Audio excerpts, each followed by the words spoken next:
So we're going to start this off because I did not have this recorded. Thank you so much, Charmaine.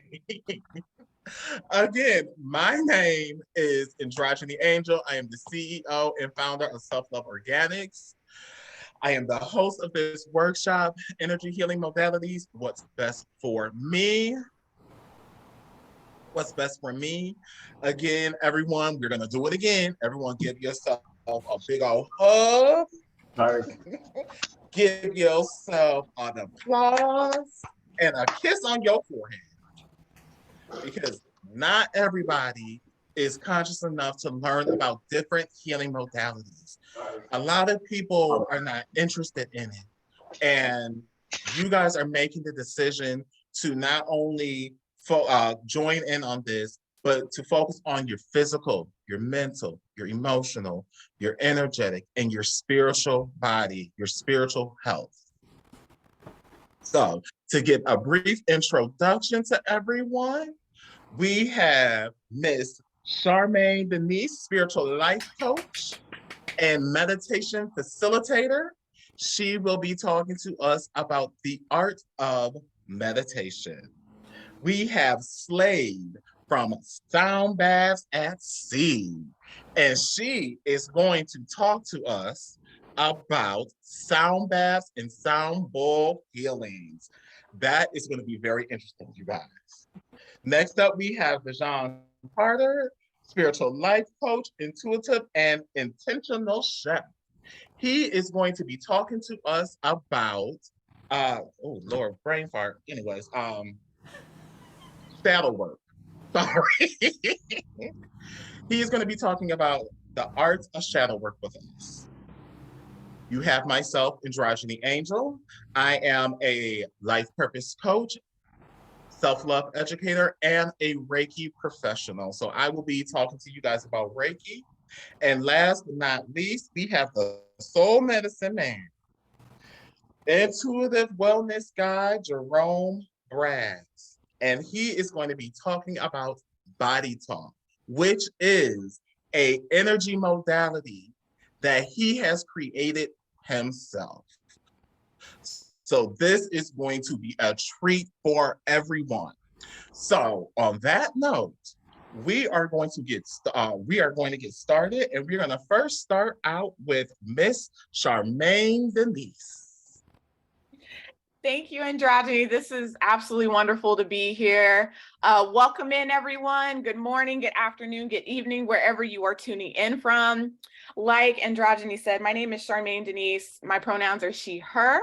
I am a spiritual life coach, a meditation guide, a certified moonologer, moon mama, mystic, all the things, anything spiritual, I'm right there with you. So I'm going to be sharing a little bit about meditation, and sharing a little bit about my journey with meditation, and a little bit towards the end, I'll walk you through a guided meditation towards the end of our program here. But just a show of hands, if you're on video or in the chat, how many of you have a meditation practice, or new to meditation, or just, I'm sure, are you familiar with meditation? Just kind of raise your hand if you already have somewhat of a practice with that. Yeah, I see some hands. I see some hello in the comments. Beautiful. I love it. So meditation is simply engaging our awareness and focus attention in a non-analytical way, in a non-judgmental way. It's an attempt to become aware and not dwell on any ruminating thoughts without judgment.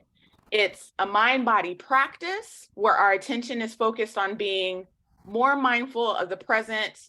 And meditation, it has its roots and origins in many Eastern religions and spiritual traditions, such as Buddhism and Hinduism. And ultimately, there's no really wrong or right way to have a meditation practice. There are many different ways to practice meditation, such as just simply focusing on our breath, having an inquiry, asking a question, and just seeing what shows up in our bodies. We can have a chant or mantra, which is just repeating a word or phrase to ourselves. There is a smiling meditation, there's walking meditation, there's group meditation, there's all different ways of having a meditation practice, because it's simply bringing in our attention and our awareness.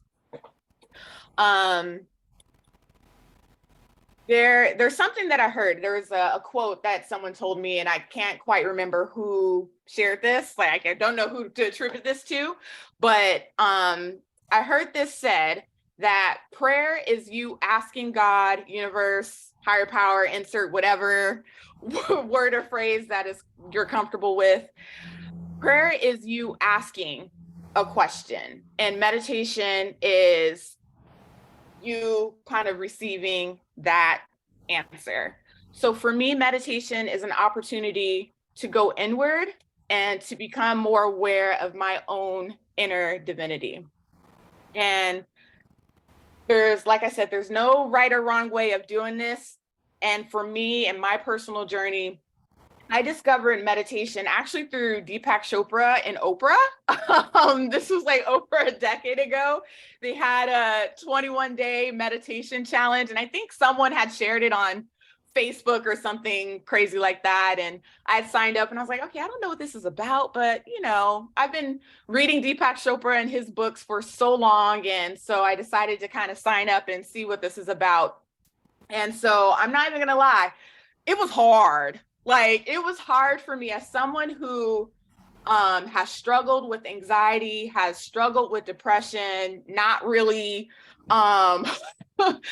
being mindful of the present moment. I was always either too far in the future or, ruminating on the past, never really kind of just here. And that's one of the things that meditation has helped ground me in terms of being present and becoming aware of what's happening in my body. And so I think it was about 2012, I was doing these 21-day challenges, and I don't know if anyone's familiar with those, but the recordings were about 21 to 30 minutes long, and I couldn't even sit through it. I mean, my mind was like gone. I was nowhere present. And I had such a hard time.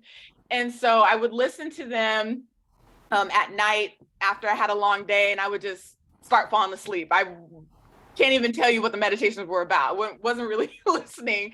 So that was my first introduction to meditation, was really a guide to help me slip into sleep quicker, that was a benefit, because I had a hard time falling asleep anyway, just with anxiety and things of that nature. But slowly over time, like I said, this is over a decade ago. Slowly over time, I continue to show up and sign up for these 21-day challenges with Deepak Chopra. And I would say right around 2018, I was really, really struggling in my life. I had a lot of anger issues. I was not happy. Just a lot of my life decisions, things were coming to a head, and I had a hard time just kind of holding on. And so during that time, I had a coach, I had a life coach actually, and she tasked me with listening to different hypnosis and meditation audios. And so it started out very, very slow. It started 5 minutes a day. And I got to tell you, that was like the hardest 5 minutes I can just sit still. But slowly I felt a shift begin to happen with me. Emotions started presenting themselves, layers and layers of the anger, sadness, things that I had hidden for many, many years started to creep up. And I would talk to my coach about them in our sessions. And so, long story short, because I know I have a limited time,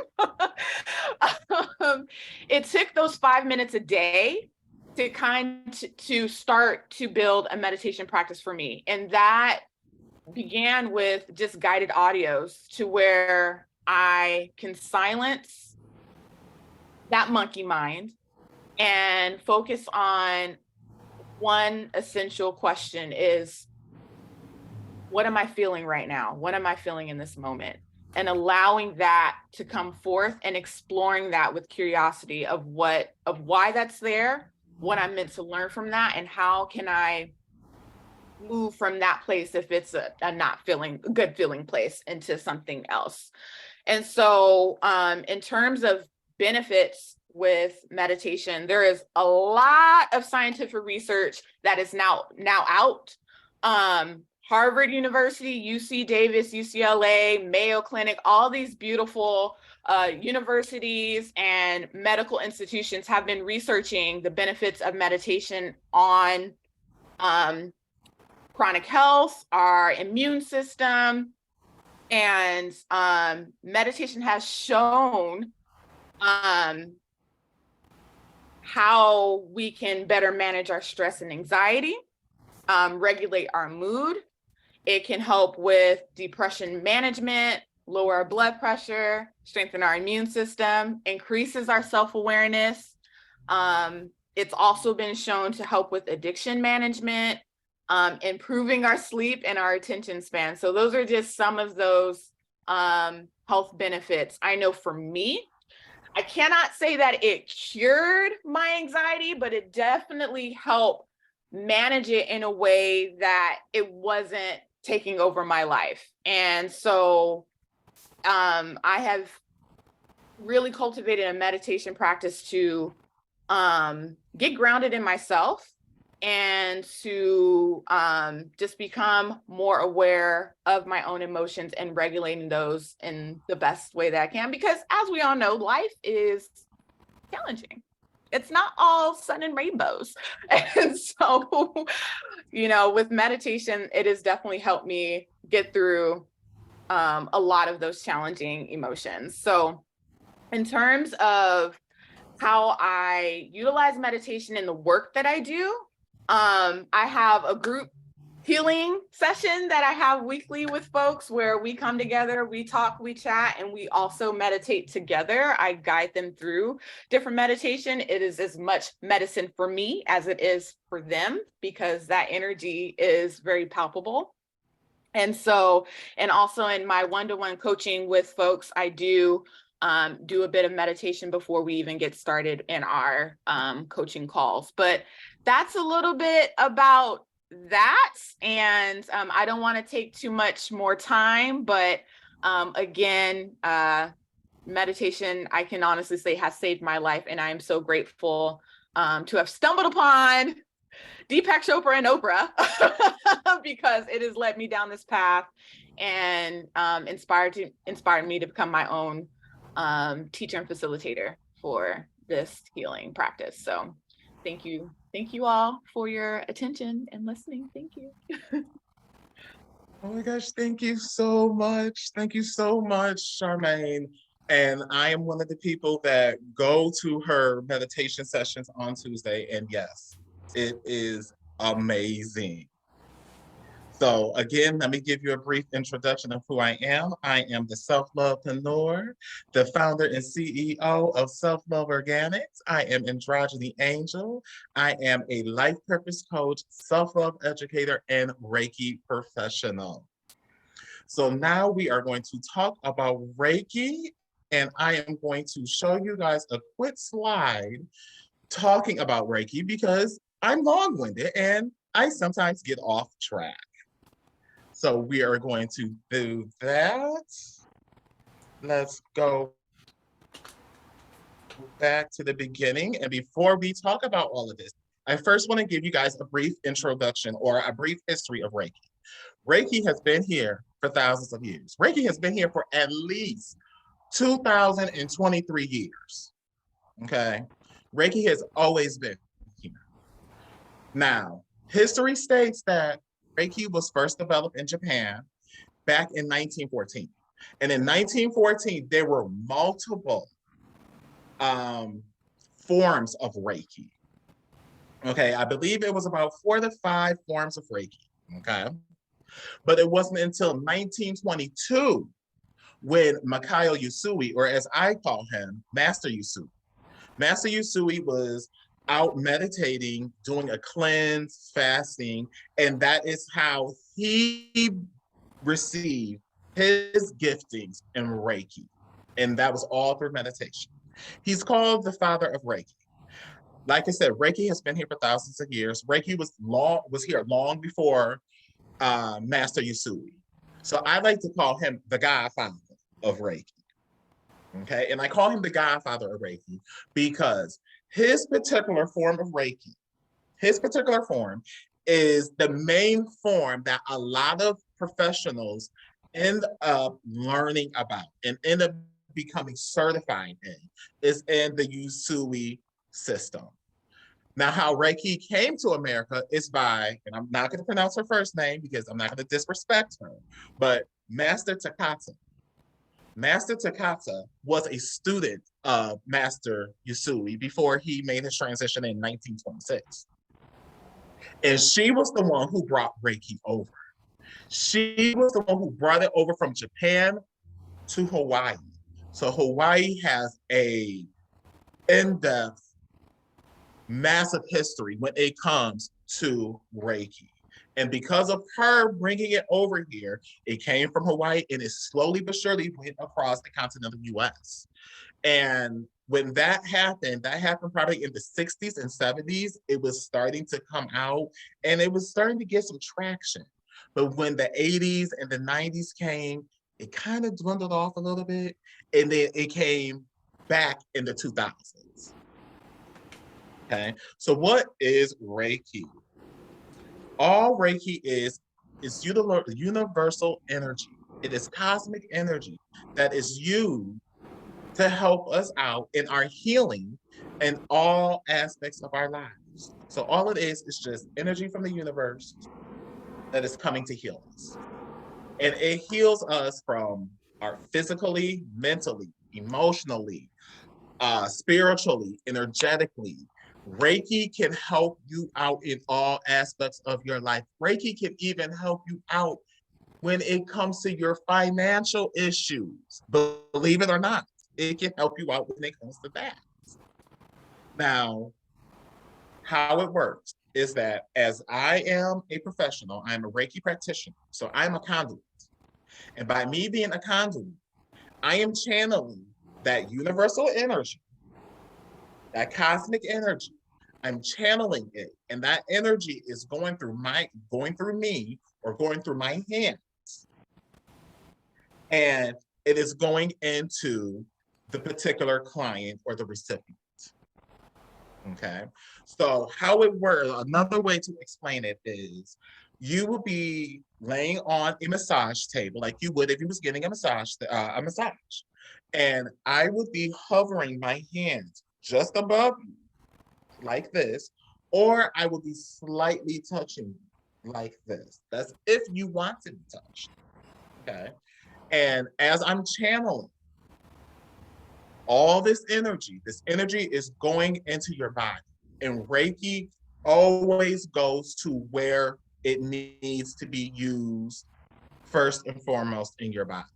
So even if you're not feeling any pain in your leg and the Reiki is covering all over your body, majority of it is going to go to your leg to help heal that leg, to help soothe that leg. Okay?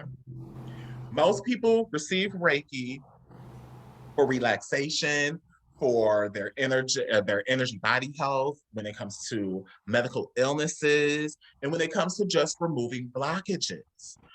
So people receive Reiki for all different reasons. Some of the benefits of Reiki is anxiety relief, stress relief, pain relief, restful sleep. I do a Reiki session on myself at night, and when I say I go right to bed, I go right to bed. It also helps balance and realign your chakra system, which is ultimately your energetic body, in layman terms. It also repairs your energetic body and your auric body, or your aura.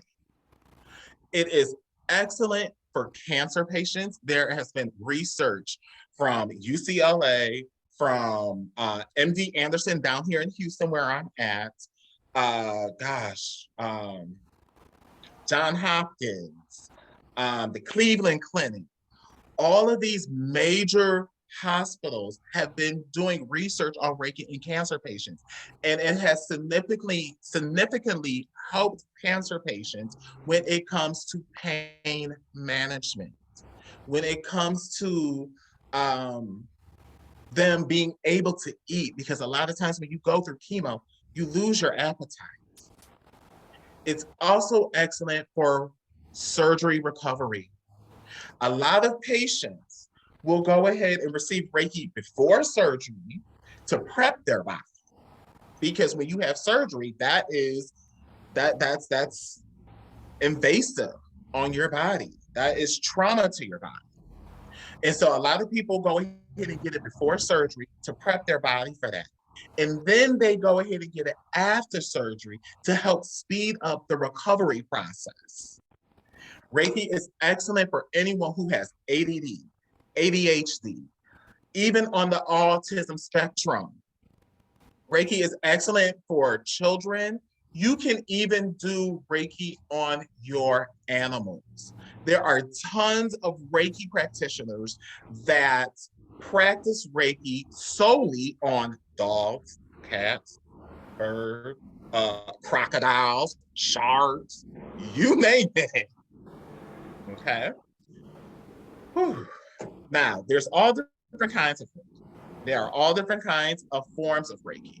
Some forms of Reiki are crystal Reiki, which focuses on using crystals like amethyst and rose quartz and utilizing that energy from the crystal to help facilitate the healing of that particular client.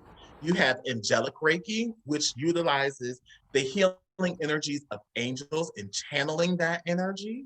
We even, again, have money Reiki. Now, I know you're thinking money Reiki, oh, shoot, it's going to give me some money. I need some pointage. It doesn't technically work like that. What money Reiki does is it helps clear out the blockages that we have when it comes to money. So a lot of us may have a blockage when it comes to the lack mindset of money. And that's what money Reiki helps out with. You have violet flame Reiki that deals with the violet flame, as well as it deals with the divine masculine and divine feminine energy. And from what I'm understanding, when it comes to the violet flame Reiki system, it utilizes the energy of Ascended Master Kuan Yin. Okay, so like I said, Reiki, you can use Reiki for anything. Reiki is great for relaxation. I do it every night for myself. If anyone is interested in using or learning how to become a practitioner, there are 3 steps in general. You have level 1, level 2, and level 3. I am a level 2 practitioner. Level 1 is just if you want to do it for your friends and family and you don't want to do it on a professional level. Level 2, that's when you get into the professionalism. That's when you get into the attunements of learning Reiki. And level 3, some people say, oh, that is my time. Level 3, level 3 is mastership of Reiki. Okay, so I will answer any questions about Reiki after this, and I will be doing an example of Reiki with everyone later. So next up, we have Dejan Carter. Dejan Carter, are you ready? I am ready. Well, go ahead, babe. Hello, everybody. My name is Dejan Carter. I also go by Intuitive Swole. That's what you will see on a lot of my social media platforms. I am a spiritual life coach. I'm an intentional chef. I am an herbalist. Super excited to be here today. I'm going to be talking about shadow work. Shadow work for me is a very important healing energy modality for myself because of the way that I operate. I had seen someone in the comments say that they were in Aquarius and they were like, I haven't really chosen like what my healing modality is. Well, I'm the same way. I'm the type of person where I'm very logical. I'm very within my mind. I need to process things. I'm very much like activities type of person. And so shadow work has been something that has been very pivotal for me. And my purpose here today is to share with you guys how shadow work has integrated in my life. So you guys might be like, well, what is shadow work? Like, what is shadow work? Well, shadow work is you addressing the shadow aspect of yourself. When we talk about ourselves, we are dual. We have duality within ourselves. So we have our light self, and then we also have our shadow aspects. Our light self is like us in our ego, the parts of us that we just love to shine. They're all the positivity things that we the things that we show people on the outside. Well, our shadow aspect is where we have shame, where our fear is, where our insecurity may be, where we have trauma. A lot of the things we just rather not think about, right? And so, with me being the type of person that I am, I usually spend every day at the end of the day just processing my day. And alongside with processing my day is also processing the things that come up. A lot of the times we have things that come up within ourselves that we don't necessarily want to address. Or we want to focus more on the positive things. We want to say, oh, I just want to manifest this, so I'm not going to really worry about this insecurity that's coming up, or I'm going to get it. We tell ourselves all the time, I'll be okay. I'll be okay. And when we talk about these different type of healing modalities, when we talk about building a spiritual relationship with yourself, because in my own perspective, a human experience and a spiritual experience they coincide together. It's very important for you to have a human experience. It's very important for you to have your ego. Those things are very important for you to develop as who you are in this lifetime. But it's also very important to tap into that spiritual aspect as well, because there's some things that are within us and outside of us that are unseen. And they affect us in a lot of different dynamics. And so with shadow work, it allows you to be able to address those things so that way you can live a life that's not not limited. When we allow ourselves to really bring all these things in, we don't really address them, we have them sitting within us, then we become limited because we become heavy, we become stagnant. We become slower in a sense when we don't utilize that awareness. Now, when I talk about shadow work isn't about just sitting in a room and just feeling all the negative thoughts and just feeling all that low vibrational energy, you can call it. Shadow work is about addressing it and transmuting it. Shadow work is about revisiting those things that are within you and loving on them. I actually like to think of it as shadow love rather than shadow work, because when we think about work, we think about it takes forever, like who wants to work, right? But if we love on our shadow, we give our shadow the experience that it deserves. Now, how do shadows develop? Like, where do the shadow aspect develop? Well, they definitely can start in our childhood. When we are children, and this also connects to inner child healing, but when we are children, we have a clean slate in a sense. Meant to be um, we are meant to be cultivated in a way that is going to be that is going to be beneficial for our life. And some of us might be like, well, the way I was cultivated, it don't seem beneficial for me. We all have a plan. And we all come to this earth to be able to have this experience. So I don't want you to ever feel like if you had a heavier experience growing up, or if you didn't receive some dynamic growing up, that you didn't have a good life, or you haven't had a good life. I say this all to say is that you got to transmute that, revisit those things, and go back to them so that way you can recreate it in the space that you're in this moment. The reason why I bring up the whole childhood dynamic is because I'm sorry to say it, but sometimes our parents aren't able to give us that type of experience. Sometimes our circumstances aren't able to give us that type of experience. And a lot of the times when we try to address these things with those people or with those, spaces, sometimes on the parents' healing journey or whatever it may be, they might not be able to receive that. So I say to be able to facilitate that healing within ourselves, for us to be able to have awareness within ourselves so that way we do not project onto the other person. There's a lot of dynamics to where we're angry, for the experience that we had growing up, to where we have resentment for the experiences that we have growing up. From my own personal experience, when I've allowed myself to tap into shadow work, especially with the dynamic of family, I was able to separate myself. I was able to separate myself from the experience that I had, from the dynamics that my parents had, to be able to see them from a different space so that way I can love on them better.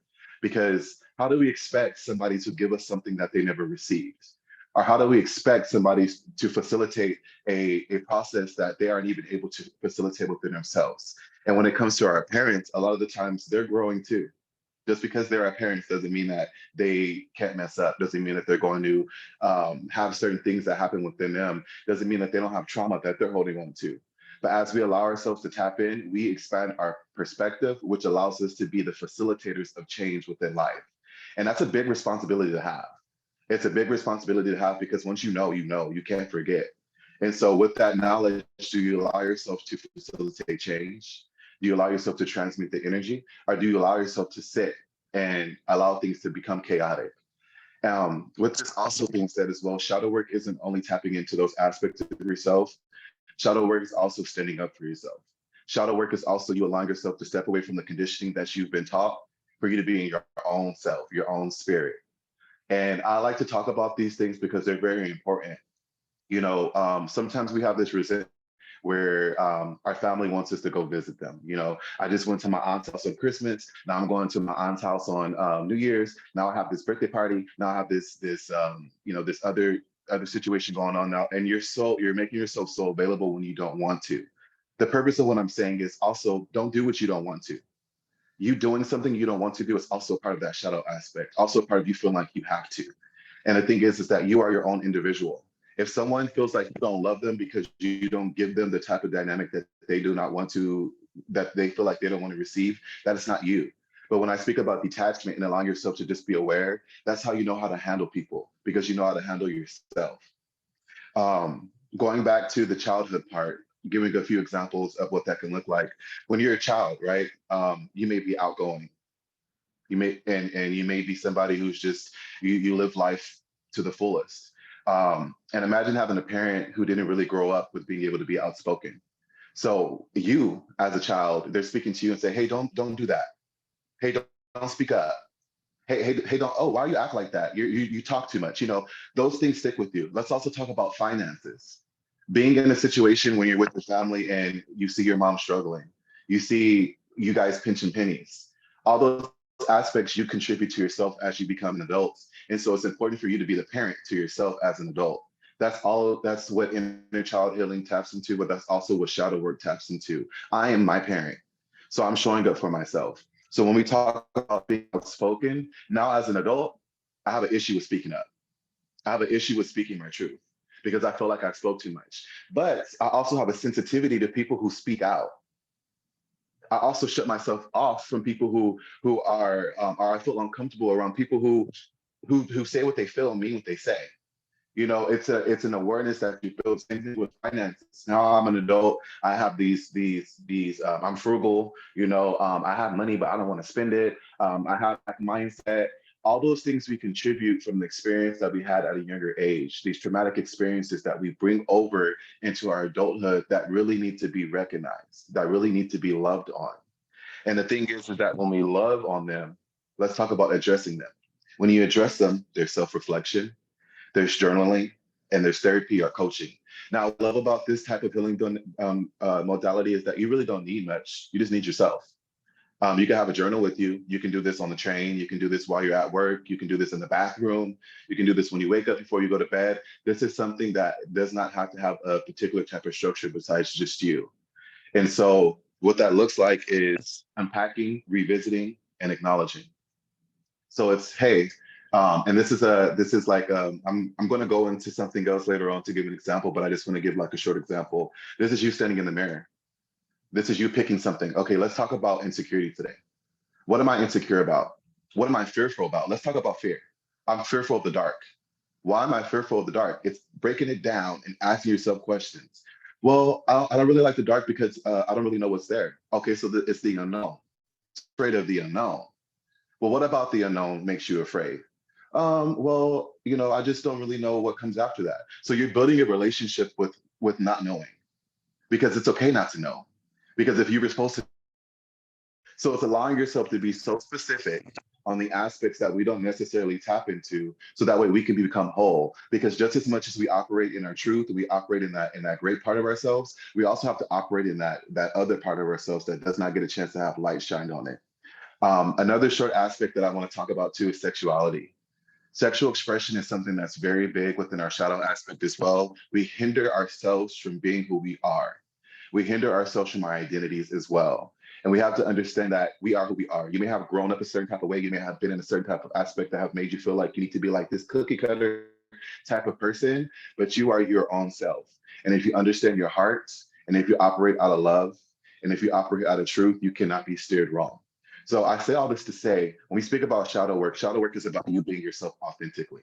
And I feel like this is a very fundamental part of who you are and how you develop into a person, because we all are gifted. And just like how it's important for us to nourish our souls with the food that we eat, because I know you guys all have heard about honoring your temple. You know, make sure you eat specific type of foods. But your mental health is just as important.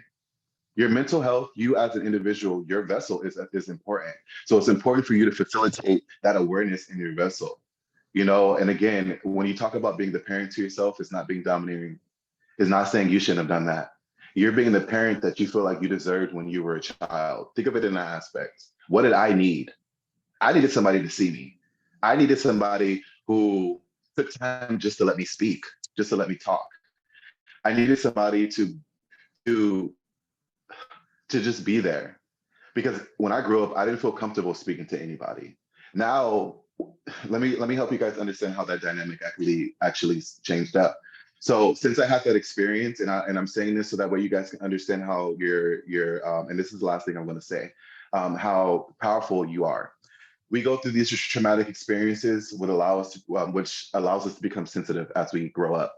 So now the things that we dealt with in the trauma basis or in that lacking aspect are now our superpowers. So for myself, now I listen to people deeper. Now I'm able to see people for who they truly are. I'm able to come into a space and change the energy in the room in the person who has been in the room and not seen. You know, and so I say all this to say, when you really dive into that healing aspect of yourself, as far as shadow work, it opens yourself up to be able to tap into the other gifts that you have, to the other awarenesses that you have. And so thank you guys so much. And I'll stop there. Whew, that was a whole message. That was a whole message. And the fact that you mentioned parents, remember everybody, if you have siblings, who your parent was when they had your sibling is not who they were when they had you. Who they were when your parent was 15 is not who they are when you was 15. I love how you mentioned that. Oh, yes. So up next, we have the soul medicine man, Jerome Braggs. Are you ready, Jerome? I'm ready. Go ahead, love. Hey, everybody. First, I'm really say thank you for having me. I'm really excited to be here, especially because everyone that is speaking on the modalities I have used in my own journey to wellness and still use occasionally. So I'm really excited to see this being spoken about and people getting more information about it. So I'm Jerome Braggs. I am an intuitive wellness guide, often called the soul medicine man, and I help spiritual seekers who have been diagnosed with some type of chronic illness or disease restore themselves to wellness through the practice of self-love. Now, how did I get here, right? And why am I on this panel? One of the modalities I use is a modality that was channeled to me, and it is called BodyTalk. And before I get to what BodyTalk is, I want to tell you about how it came about. So in 2005, doctors diagnosed me with several illnesses and 2 terminal diseases, and they gave me 48 hours to live. And when I was on my deathbed in that hospital, I had what people call a near-death experience, where I died and crossed over to the other side. And when I crossed over to the other side, I had a conversation with Source. Well, so you may call it God, you may call it Creator. And Source told me that the key to healing and manifesting true well-being in your life was to love yourself wholly. And that I didn't know shit about that. And it did say shit, by the way, that I didn't know shit about that right now, but that I was going to learn, and that what I learned was going to be part of my mission here on earth, my soul's mission on the earth, to share it and teach it and help other people with it. So that began a journey. After I came out of that near-death experience, my life journey began, my healing journey began. And what I began to understand greatly was how we actually become sick as souls having human experiences, and what it actually takes to become well again once we do. And one of the things, there were several things that happened throughout my journey. The first thing that began to happen was my intuitive gifts began to open. I'm a channel and a medium. And after that, I began to study energy healing, because energy healing was actually one of the modalities that I was using in the beginning to kind of help me heal. And I began to study it, and I studied many different forms, healing touch, many different forms of energy healing. But there was something that was happening that happened during one of my energy healing treatments. Which was after I began to study the different forms and got certified in several different forms of energy healing. I was part of a team. It's called a wellness team. And we would give energy healing to people in a spiritual, that were part of a spiritual center in the community around the spiritual center. We would give it to them for free on the weekends, and they would pair up 2 different energy healers per person that was coming in. So you would get 2 practitioners at once. And during this practice, they would pair 2 different type of energy modalities together. And one of the times that I was working with this person, this was actually probably my first time working with this wellness team. I was paired with this individual that was a psychic. He was a medium, kind of like me at the time. And as I began to, we were working together and, placing our hands. Our modality, we used to put our hands on the person. So we were placing our hands on the person. And when I placed my hands on this person, immediately when I touched them, I could hear their body. I could hear it. It was speaking just like you hear me speaking to you. It was speaking to me. And one of the things that happened was it was showing me where aspects of the person's soul were not being embodied by them. And so what do I mean by person's soul? So as a soul having a human experience, you have 2 parts to you. When the soul comes into the human experience, it, I don't want to say splits because they're not different, but it kind of bifurcates, but it's kind of 2 sides to the same coin. One part is the flesh and bone part that you see. You see this part of me. The other part is the spirit. This is the energy aspect of you, the vibrational aspect of you. You can even call it the emotional aspect of you. The spirit, your soul spirit, is made of the energy of love. This is what I saw when I crossed over to the other side, by the way, when I met with Source and was able to see the fullness of my soul. This was also what I was able to feel when I was doing this type of work. And it's made of love. Now, we are taught usually that love is affection. But what I was shown is love is way more than that. It is a multifaceted energy, which means there's many aspects to it. And what I found was there are kind of 7 core vibrations that make up the wholeness of love. You can think about it like pieces of a pie. And some of them are like worthiness, freedom, belonging, bliss, empowerment, peace, right? These are just some of the 7. And so when you are feeling these things, right, these are the aspects of your soul. They are they're literally other words for love, right? But when you are when you've had a childhood that either socialized you or traumatized you, there's going to be aspects of love that are not going to be embodied. And one of the biggest purposes that we're here to be as souls is to express who we really are, the authentic fullness of the love that we are, but also to feed it. And we get taught a lot about your biological needs, like your needs for water, air, food, shelter. We get taught a lot about that in school, but you don't get taught anything about your spiritual needs. And some of your spiritual needs are, you have a need to feel worthy. You have a need to feel a sense of deep belonging. You have a need to feel free to go after your interests and dreams and passions. There's different needs, and these are the needs of love. They are the needs of love. So you have needs for love. So what I was seeing when I was passing over the people's body, because the reason why people were coming to us because they were sick. They were having some type of illness or some type of disease. You know, people were in stage 4 cancer and things like that. And what I would see was the disease was a reflection. It was an expression. It wasn't that they were not eating the right things. It was that they weren't meeting their needs for love. And so their body would tell me, here's where they're missing in this.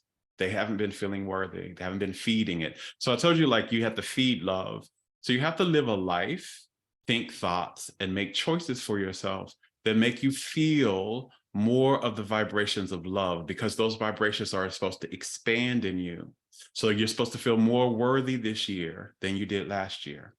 You're supposed to feel more free this year than you felt last year. You're supposed to feel more empowered this year than you felt last year. You're supposed to feel more at peace this year than you felt last year. This is what spiritual growth actually is. Are you growing the energy of your spirit, right? And so what I began to see was the body began to talk to me and say, hey, this aspect of them is not growing. This aspect of them is starved. This aspect of them has been highly neglected, and not because of their fault, because they've been socialized and traumatized. And I began to see these things. And so what I began to develop was a series called BodyTalk, where I began to, when somebody works with me, I listen to the body, and it says, here's the aspects of love that are malnourished and that are starved within. So here's the aspect of this person's spirit that is malnourished in them. And this is what they need to do to begin to feed this and begin to embody this more. And this is the aspect, what I call the aspects of self-love. So BodyTalk, and I love what the person was saying just before me about shadow work. This is something that you actually don't need me to do for you. I can do it in the beginning, right? I can intuitively guide in and touch into the body. But I also, when I'm working with clients, I teach them how to tune into their own body and hear it, because the body is speaking. It is always sending you a message. It is not betraying you, and it is not punishing you. It is trying to send you a message from your soul about your relationship to your soul. And with BodyTalk, you get to hear, how have I been nourishing myself or neglecting myself? And usually when we're ill, or we have not even usually, when you are ill and when you have a disease, it is because your spirit is deeply neglected. And the work of BodyTalk is to help you see exactly how you've been neglecting yourself and how you need to begin instead to nourish yourself. Now, this isn't going to happen overnight. This is usually something why I work with clients continually, because we need to really go into the depth of, why have you been neglecting yourself? What are the traumas you've experienced that are causing you to neglect yourself? What is the socialization you've experienced that is causing you to neglect yourself? And then, what does self-love look like for you right now?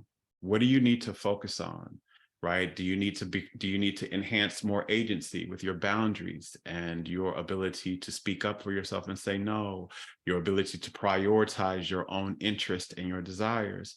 Maybe you need to really look at loving yourself looks like letting go of things, because you have a lot of stress in your life, and you have a lot of things in your life that don't feed you.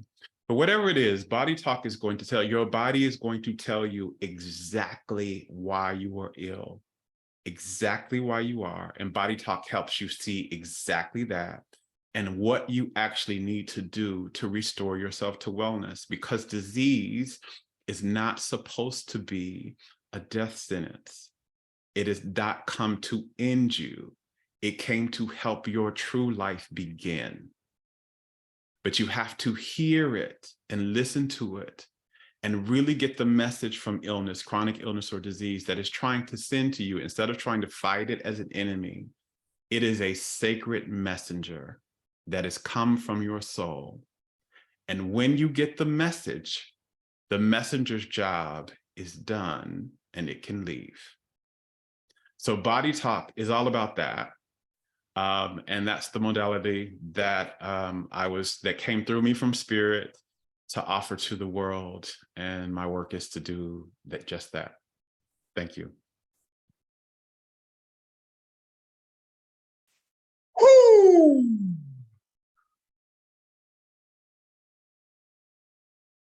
a whole message. And the fact that you said, and I'm paraphrasing them, disease is not meant to kill you. It's not meant to end your life. That right there, I have never heard of, but it spoke so much to me. And I just think about all these people that have these diseases, and how a lot of people have transitioned. And I think about my own family members. I'm just like, wow. So I hope you guys enjoyed that one. That one, that hit my core. So next up, we have Miss Slade from Sound Baths at Sea. Now she is going to speak, and then when she is done speaking, we are going to start doing examples of our healing modalities. Okay, so as soon as Slade is done speaking, she is going to go directly into sound bowls. From there, we'll go back to Charmaine, myself, Dejan, and Jerome again. So, Miss Slade, are you ready, babe? Let's do it. All right, go ahead and go. Aloha, everybody. Can you hear me okay? Does it sound good? All right. Well, first of all, I am so grateful to be a part of this amazing panel. Thank you, Androgeny, for bringing us all together. I actually loved going last because I really got to sit and hear everyone and let all of that beautifulness sink in. And I think that it really has folded into what I do with sound bowls. So for those of you that don't know what a sound bowl is, I play crystal sound bowls. This is one of them. I also have Tibetan metal bowls, but this is my bowl of choice. And I also have some other instruments that I'll show you in a little bit. But I got into sound healing or sound bath experiences, as I like to say, when I was living on Maui about, maybe 2017-ish. And I was taken to a beautiful spiritual place. There's a mountain there called Haleakala, and about halfway up there's a town called Makawao, and there was a beautiful church there called the Makawao Union Church. And someone just said, I want to take you somewhere. And I was not spiritual. I was not a person who meditated. In fact, I was a person that was doing a million things at one time. And I used to recall to people, I would always say, oh, I have the 1,000 gatos running through my head on a little wheel. Like, I was constantly just going. Now, mind you, I still go a bit. But it was just that never-ending wheel that would just not stop. I would run from one thing to another.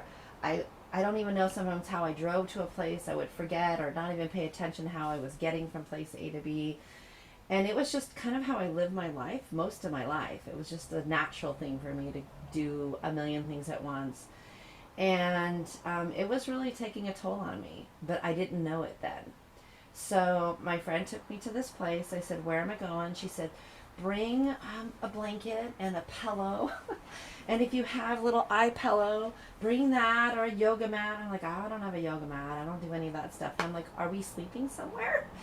So she drags me up the hill to this, I love Haleakala. It really is this beautiful spiritual place. So she drags me up the hill. We walk into this church. And now, for those of you who may know me, I'm not super spiritual in that way. I was like, why? I'm going to like burst into flames if you walk me into a church. What are you doing to me? And she took me to the side room where they have like, you know, the potlucks and stuff. So I was like, okay. So we go into the space, and the minute I walked in, it was just lit really pretty with a lot of candles. It had a wooden floor. It had stained glass windows.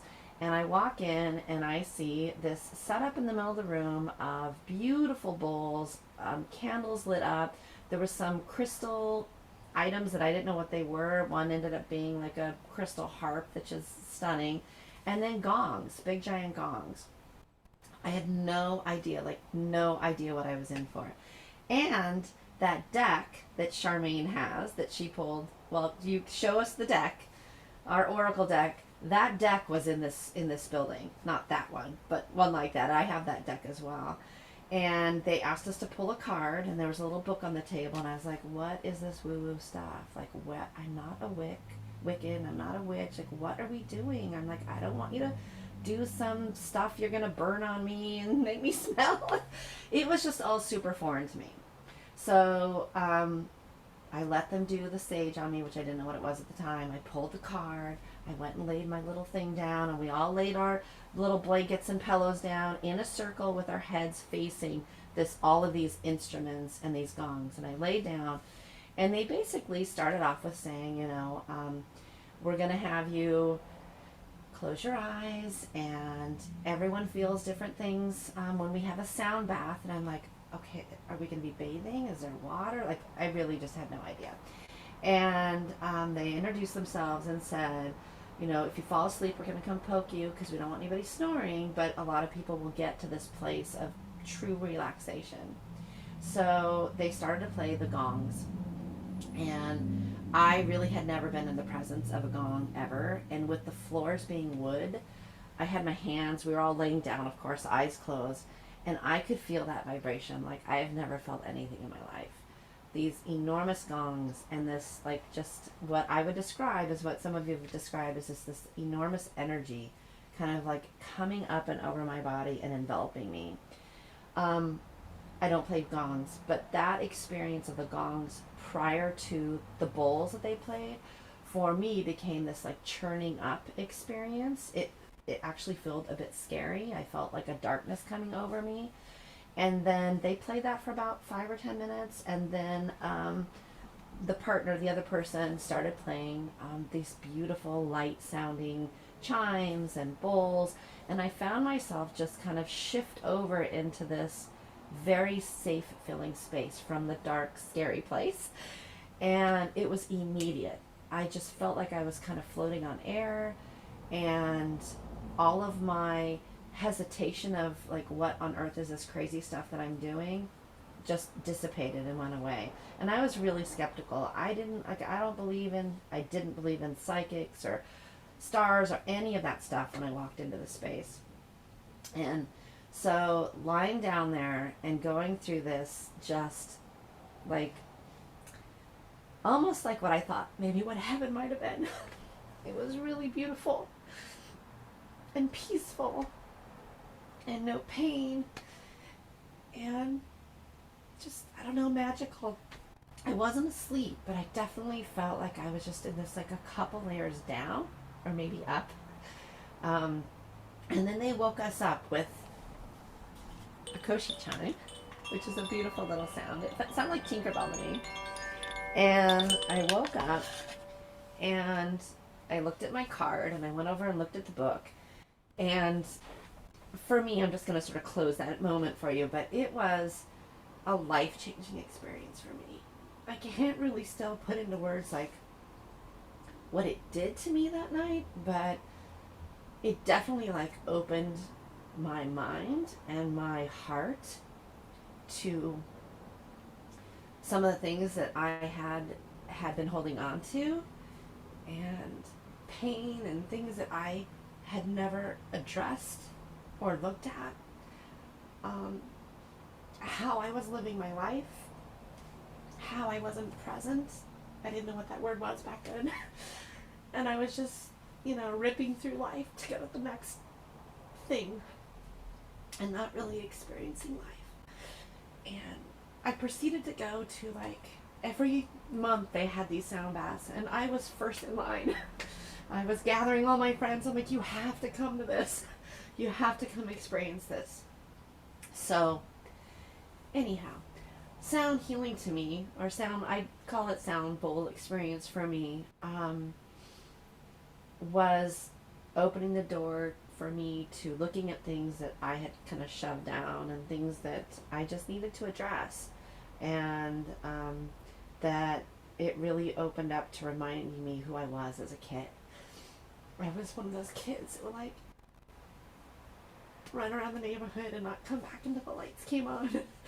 I was like the ringmaster, like doing theater in the front yard. My mom's on this right now. I actually took all of her glassware once and did a whole carnival in the front yard for dime tossing without telling her. But I used to have like a lot of fun, and I was just like, I didn't have a care in the world, and I would laugh. And anyways, it just reminded me of like, God, you know what took place in life from that moment, of all of the conditioning and whatnot, of getting a job, doing the job that you're supposed to do, making money, you know, having the house and all of that stuff, and just sort of leaving that child behind of fun and creativity and limitless everything. So I moved off of Maui, and I went to go to some sound bowls. I now live in California, sound baths, and it wasn't quite the same experience, because I kind of had the of sound bath experiences up there on Haleakala. So my sister gave me a bowl a few years back for Christmas, and I started to play it, and that's kind of how this all came about. So I tell people that when I play that you shouldn't expect anything. There's nothing that I can tell you that for each one of you that it's going to be a different experience for you. But I'm going to go back to my other fellow panel mates here, and all of the items that they shared with their modalities of the benefits, they all can be added over here to sound bath as well. Relaxation, sleeping, regulation of your heartbeat, all of those things. Some Western medicines now are including sound baths into their practice. PTSD, you know, child's work. I think that every dentist office, every, you know, places where you feel stressed when you're going to go see a physician, should have sound bowls. In fact, this week I had the pleasure of going to a place where they do chemotherapy for cancer patients, and I played for them. But yeah, I think it should be everywhere. I know that a lot of spas are now offering it when you get a massage, that they have people coming in and or a person playing sound bowls. So I look forward to playing for you. And I love to hear at the end when we have questions, is like what came up for you. Oh, and then another piece. So I really love the ocean. So that's why my practice is called Sound Baths at Sea. So I either try to play near water if possible. I've done it on Duffy boats. I've had people floating in pools, and I play on the side of the pool. I have played just near the ocean. And just recently I saw a sound bath practitioner that had water in their bowls, and they were kind of swirling that around their hand while they were playing. So I'm going to try that next. I can't do that for you today, but I'd really recommend in your towns to find a sound bath and just go experience it and keep your mind open, and just, you know, it could change your life. So with that, I'm going to play. I always start off every one of my sound bath sessions. This is a bingo bell that I got my grandmother when she was alive. She loved to play bingo. So if you could all just close your eyes for a moment if you feel like it, or you can watch what I'm doing.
as you come back out of our little mini sound bath, just take some nice slow breaths. And today you should have a little bit of extra water and be really gentle with yourself.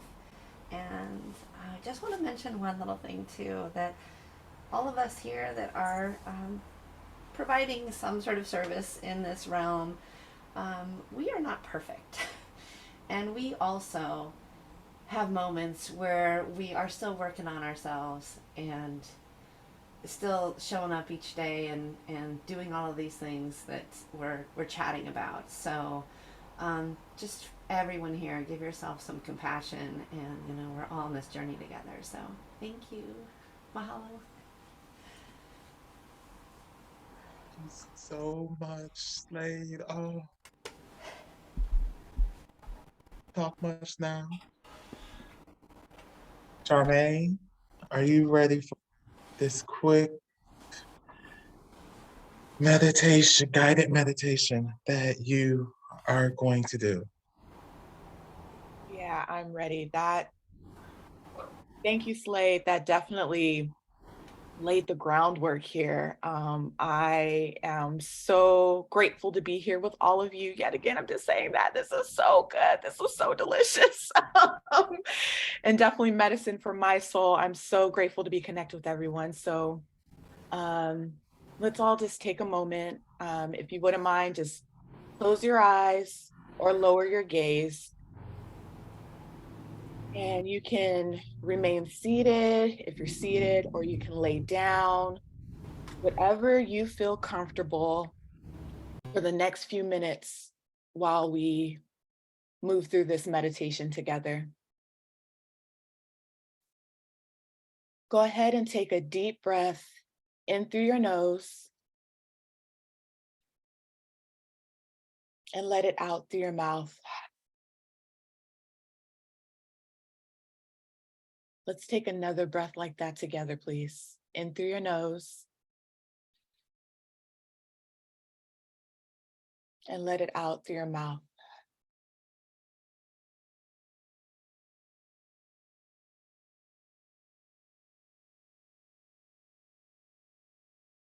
Allow your body and your mind to simply be here right now in this moment.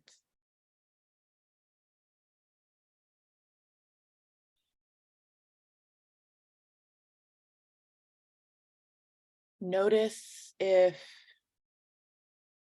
there's any thoughts right now that are coming through for you. Just simply notice them without attaching yourself to them, applying any judgment. Just become the observer.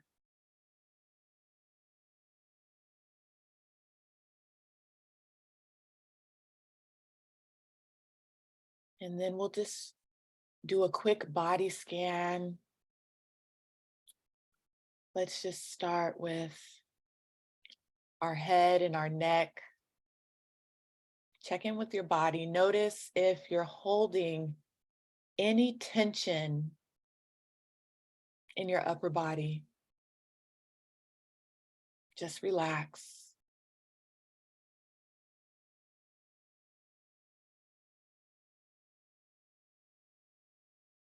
Just breathe into that space.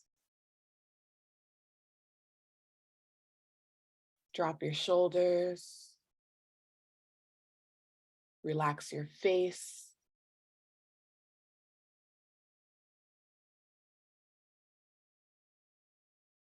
Check in with your lower body. Notice if you're holding any stuckness or tension. I know our low back is a common area to hold stress. Just send those parts of your body, just send it some love right now.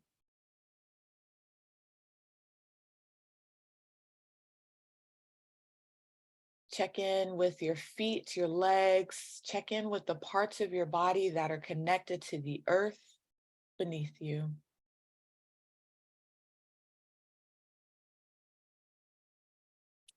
Feel yourself being supported.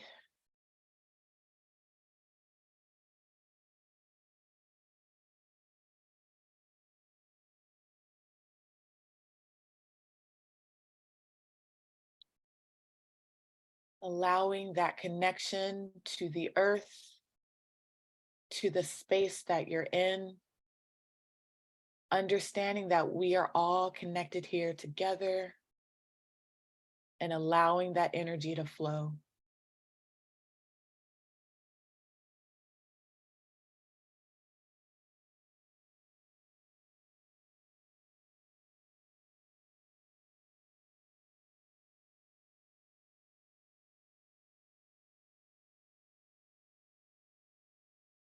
As you continue to send love to the parts of your body that need it, let's check back in with our breath.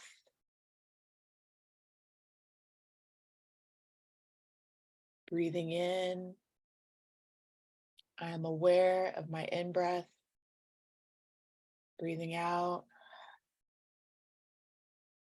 letting go of anything that no longer serves me.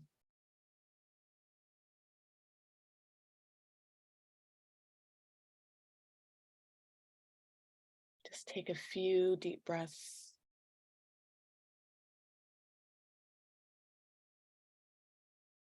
Allowing the warmth to come in and letting go of anything that is no longer serving you.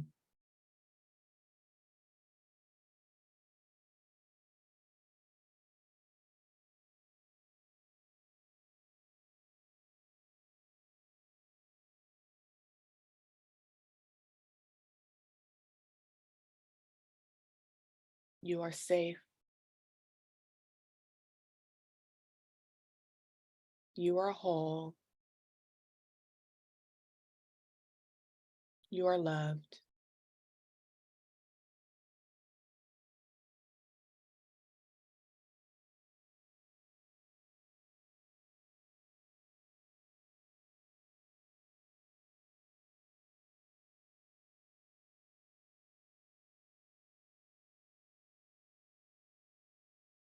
And just with one more breath,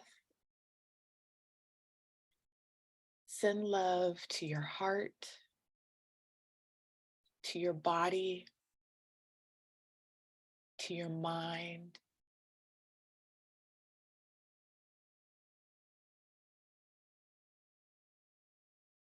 And just let it out.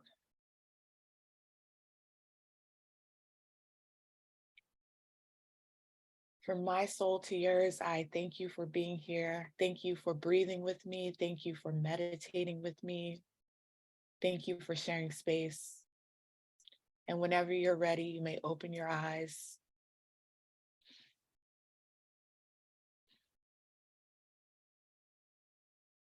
Thank you.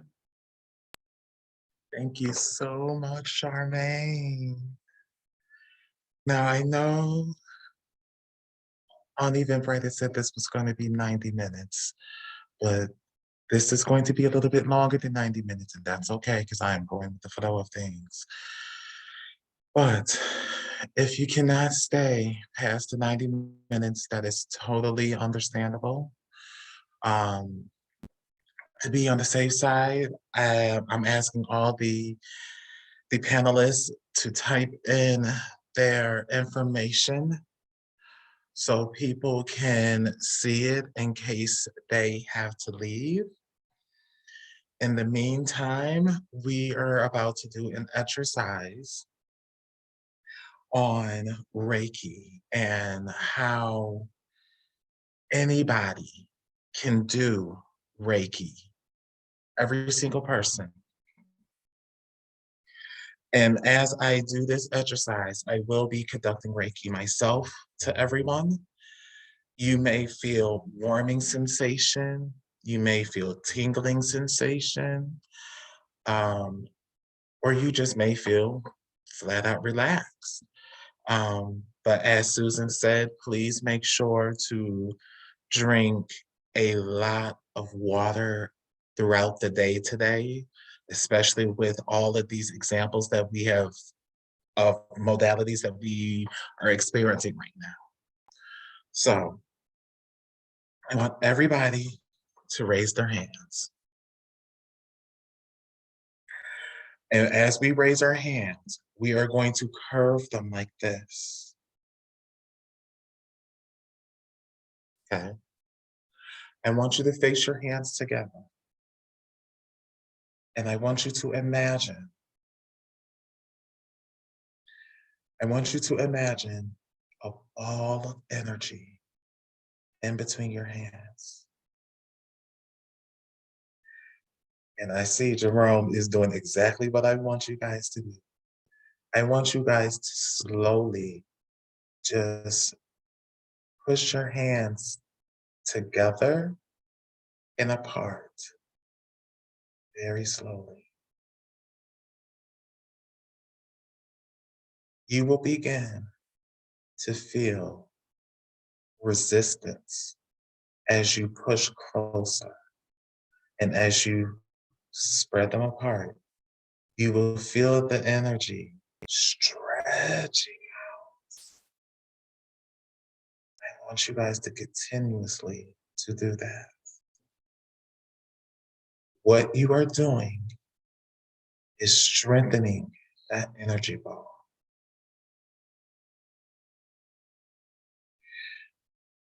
As you continue to stretch and strengthen that energy ball,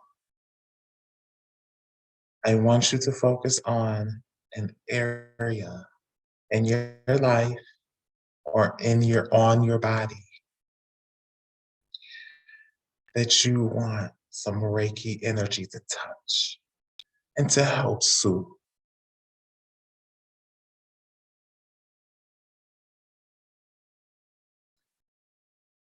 As you stretch and close and stretch your hands, I want you to go further in, closer in, further out.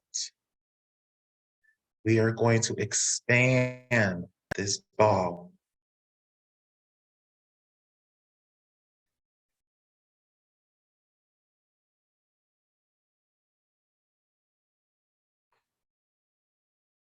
Very good. Now, I want you to shape this ball, just doing things like this, turning it around and really feeling that energy.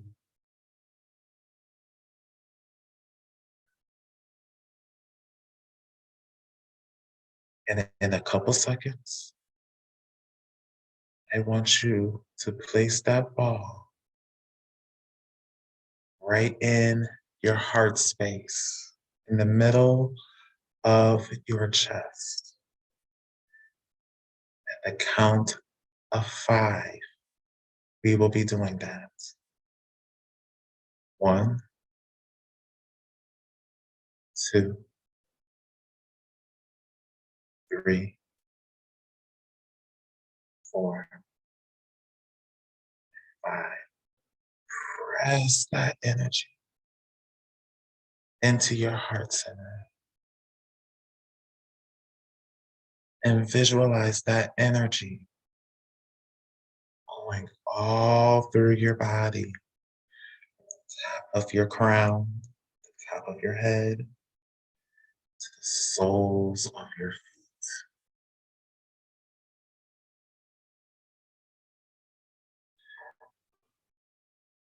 This is what Reiki is like. You guys may open your eyes if your eyes were closed. This is what Reiki is. What you did was channel universal energy, healing energy. You channeled it and you gave it to yourself. Now, the only difference between you and I is that I am attuned to that Reiki energy. So I am more sensitive to that energy. And I know how that energy works and goes about. But you guys can do this yourself. And if you're interested in learning more in depth on how to be a Reiki practitioner, just go into Google, type in Reiki practitioners near me, and you're going to get a slew of Reiki practitioners all in your area. And most of them do teach Reiki. So I hope you guys feel good. You may feel, like I said, you may feel tingling, a warming sensation in some part of your body. That's the Reiki energy working for you. So, Dejan, are you ready to do your example? And then it will be Jerome. And after that, we will answer any questions that you guys have. And yes. Hello, everybody. Again, that was beautiful. Um, I felt that all in my energy. I have like this sensitivity where like, for me, it feels like I'm just being funny, but it feels like Tourette or like something of the sort. But when I feel the energy, it makes me shake, in a sense. Like it's almost like I think of it like an ensemble, right? And I'm an instrument, and so let's think of myself as a violin, and it plays my spirit strings, and so my, like I just feel it. So I appreciate that so much. I also am appreciative of the dynamic that we did this, because going into working with shadow work or shadow love, being in a space after meditating is very important, because it allows you to tap in deeper. You can also do shadow work without being in a space of like meditation or anything of the sort, but I do recommend that you allow yourself to get into some type of relaxed state, so that way you can listen deeper. Again, mine's just short and sweet. It's not going to be anything crazy. I don't have anything cool, to incorporate into this besides just about journaling. So an example that I would like to leave with you today is just allow yourself to take one day out of the whole 7 days of this week. And I want you to be very intentional on what you choose in this dynamic. And what's coming to me is I want you to pick something that annoys you. It could be something that annoys you about yourself, or it can be something that annoys you about somebody else. But I want you to pick something that annoys you often. And I want you to write that down. I also want you to set an intention on whatever that is. Are you looking to address this? Are you looking to just see it and just experience it? Or are you looking to go deeper with that aspect? Really be intentional with this experience. And then from there, as you allow yourself just to listen, I want you to understand that nothing is wrong. I don't care if you come up with something crazy comes into your mindset, whatever, they all matter. Because you're building a relationship with your subconscious. Again, your subconscious is what operates when your conscious mind is not operating. And it's very important because it absorbs things as well. And so allowing yourself to tap into that. And then from there, as you allow yourself to receive whatever messages come in for you, again, journal those down. I want you to love on that. I want you to give that unconditional love. So for example, say that it annoys, say your spouse annoys you. They just irritate you. You love them, but they just irritate you. So you're going to tap into what irritates me about them. Okay. And then as you go deeper, are they connecting with your love language? Do you feel seen? And do you deal with an aspect of yourself with love to where it's conditional? Are you loving them unconditional? Are you allowing yourself to be open? Are you holding on to things from your past that's not allowing you to be expressive of your annoyances? The purpose of this is to be able to address it and to be able to change it. We can tap into this for our weight. We're annoyed about the way we look. Well, what can we do to change that? What are we physically able to do, mentally able to do to shift that, to change that? Or do we just live within our body and accept who we are? And our journey is to learn how to accept ourselves. And so that's the process of shadow work. Again, you can utilize it in different areas of your life. But I don't want to be too specific on what to focus on, because we're all different. And we all what can seem small for some people can seem big for others, and vice versa. And then what I also just want to end with this with as well is, and this is coming to me as well intuitively, I don't want you to feel like what you've been through is not important. And I also don't want you to feel like what you've been through is more important than anyone else's. When we talk about trauma, there's no capital T or lowercase t. Trauma is trauma, you know? And so I just say all that as you guys begin to tap in with yourself and as you guys begin to address things, don't feel silly. Don't feel like you should be over it. Don't feel like this should be something you deal with. Don't think about your best friend who had this type of experience growing up and you're like, well, I should feel privileged, you know? No, just address it. You know, it matters to you. And so that is the example that I would like to live with you guys today. Thank you. Thank you so much, Deshaun. Ooh. Hey, Jerome, are you ready? I am ready. All right, go ahead, Jerome. So I actually am going to, I need a volunteer. So if someone, actually probably from the panel would be best because this is going to require a lot. Me. I was raising my hand. I was like raising my hand. Okay. So I'm just going to show you all what it kind of looks like. And so Charmaine, this may be a bit vulnerable. Okay. Are you okay with that? Let's go there. Let's go there. Okay. So what I need is for you to tell me your full name 3 times. You just say 3 times in a row. And what's going to happen after that? So I'm going to do a brief meditation. It takes about 15 seconds. And in that you don't have to meditate with me, but in that meditation, I'm going to be speaking with your body, and your body's going to tell me something. Now, are you dealing with anything in your body right now? I have like a few aches and pains. I have a very physical job, so like there's some knee pain and back pain. Okay. So your body's going to show me what's the energetic root of that. Okay. And your soul may also speak and tell me if there's anything else that needs to be addressed for your life. Okay. And then after that meditation, I'm going to share that with you. And then hopefully, if I have enough time, I'll teach you all, if anyone's going through an illness or disease, how a quick way in which you can speak to your body and hear what the disease's messages is. Okay. So can you tell me your full name 3 times? Yes. Charmaine Denise Ishmael. Charmaine Denise Ishmael. Charmaine Denise Ishmael. Thank you.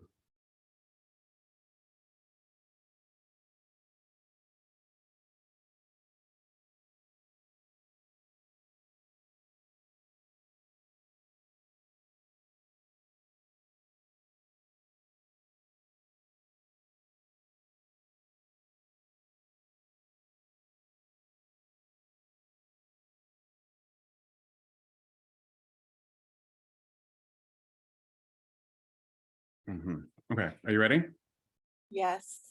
Okay, so I'm just going to give you the overarching for amount of time, just the kind of umbrella piece. So what I saw was you are very disconnected from your truth. And why you are disconnected from your truth is there's a lot of external messaging and narratives that you take in a lot. And mostly from your childhood. This is where most of it comes from, but your childhood, you were, let me see, 1 second. Okay, I'm going to say it like this. There's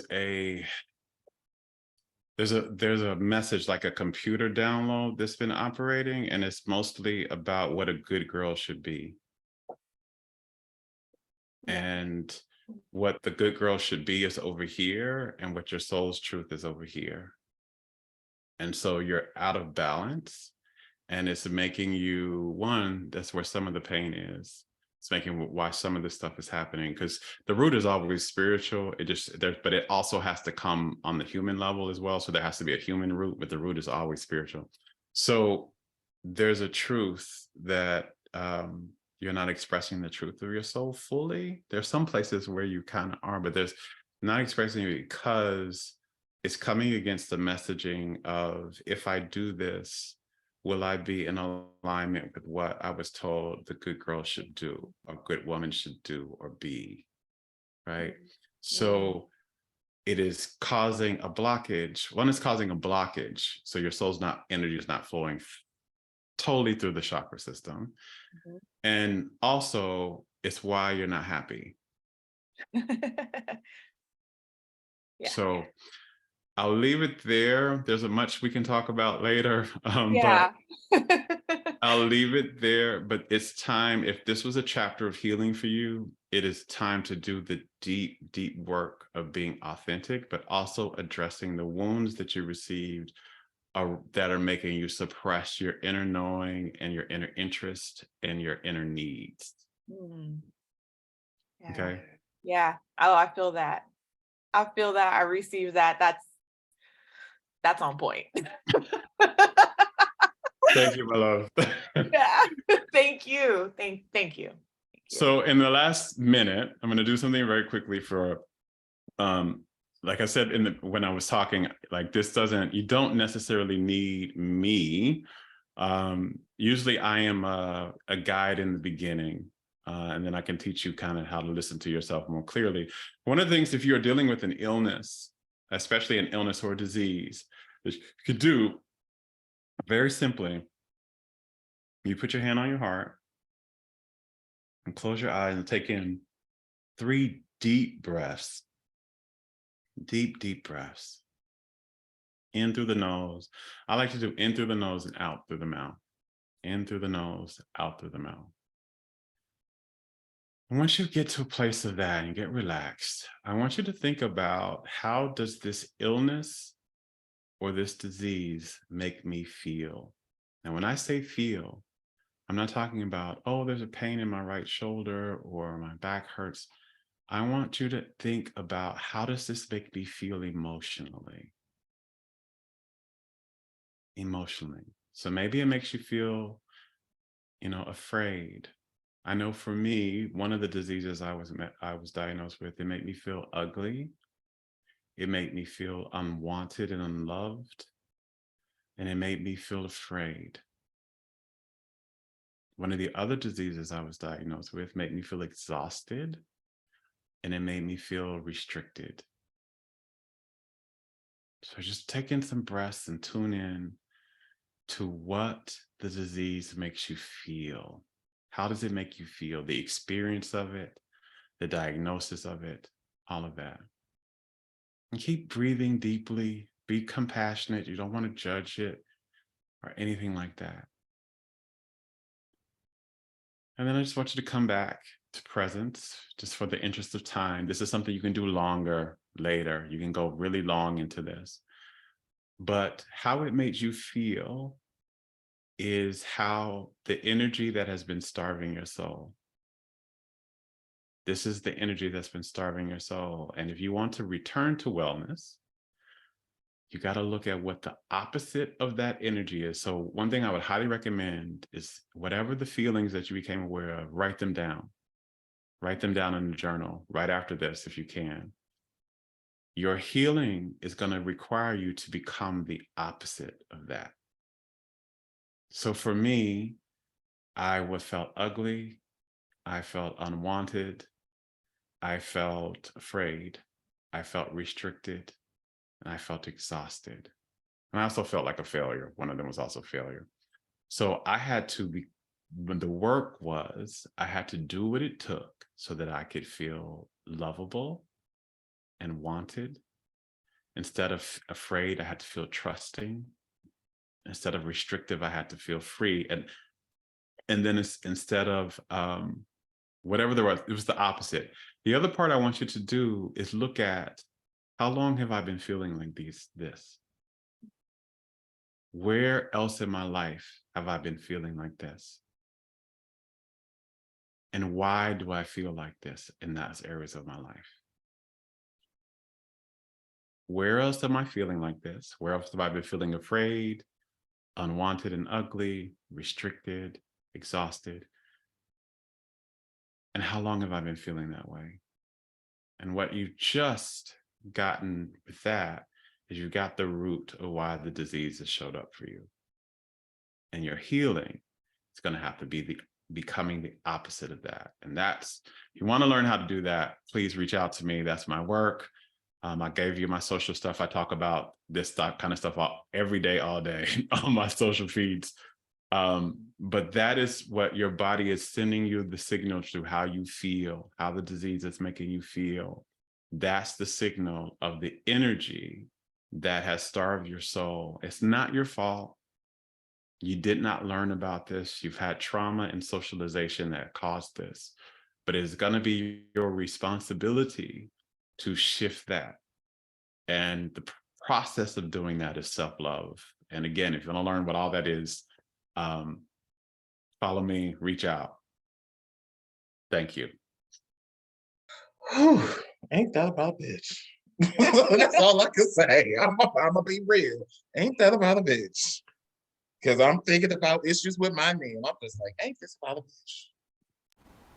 Whew, all right, you guys. We are going to take questions. If anyone has any questions, please feel free. There is in your reactions, if you scroll down, you'll see a button called reactions if you're on a laptop. And when you click that, you'll click raise hand.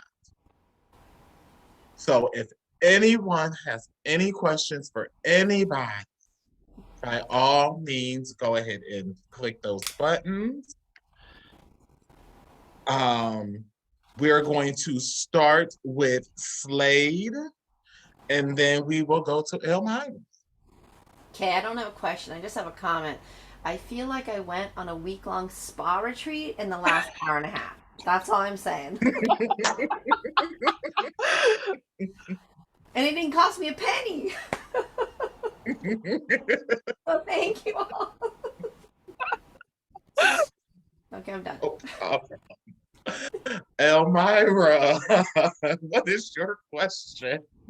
Okay, so my question is for Jerome. You spoke of the 7 areas of love, correct? Would you say they need to all happen at the same time, or as we go through life, we may feel worthiness more than peace? Or what's your take on that? So some of them are going to be, you are to embody all of them, right? That is what you're to do. But some of them are going to be, you'll be focused more on one or the other, and they'll be a little stronger than the other one, but they're not supposed to be starved.